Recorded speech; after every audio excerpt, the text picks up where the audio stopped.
আধিপত্যবাদ, ব্যাংক ডাকাত এবং চাঁদাবাজদের বিরুদ্ধে রুখে দাঁড়াতে 10 দলীয় জোটকে ভোট দেওয়ার আহ্বান জানিয়েছেন জামায়াতে ইসলামের আমির ডক্টর শফিকুর রহমান। বিকেলে রাজধানীর মিরপুরে প্রধান নির্বাচনী জনসভায় তিনি জানিয়েছেন, পতিত স্বৈরাচারের পোশাক পরে কেউ ফিরতে চাইলে তাদের প্রতিহত করা হবে। এ সময় জোটের নেতারা আরও জানিয়েছেন, নির্বাচনের আগেই জনগণ জেনে যাবে কারা প্রতারক। আরও জানাচ্ছেন মোহন ইসলাম।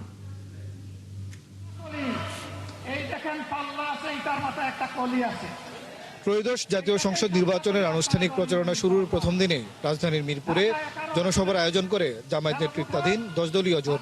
জাতীয় নাগরিক পার্টিরা হবে তার হাতে আমরা তুলে দিচ্ছি। এতে জামায়াতের আমির ডক্টর শফিকুর রহমান, এনসিপির আহ্বায়ক নাহিদ ইসলাম সহ যোগ দেন শরিক দলের নেতারা। এ সময় জোটের শীর্ষ নেতারা জামায়াতের আমির ডক্টর শফিকুর রহমানকে জোটের প্রধানমন্ত্রী বলে ঘোষণা দেন। সভায় এনসিপি নেতা নাহিদ ইসলাম বলেন, জনগণের সাথে কারা প্রতারণা করছে তা ভোটের আগেই জেনে যাবে তারা। ভোটের মালিক নাগরিক, দেশের মানুষ বুঝে যাবে আরো দ্রুতই যে কারা নির্বাচনের আগে প্রতারণা করছে, কারা দেশের মানুষকে ঠকাচ্ছে, কারা সরকারের বিরুদ্ধে অবস্থান নিচ্ছে। সবশেষ বক্তব্য রাখেন জামায়াতের আমির। বিএনপি সমালোচনা করে তিনি বলেন, নতুন করে দেশে ফ্যাসিবাদের উত্থান হতে দেয়া হবে না।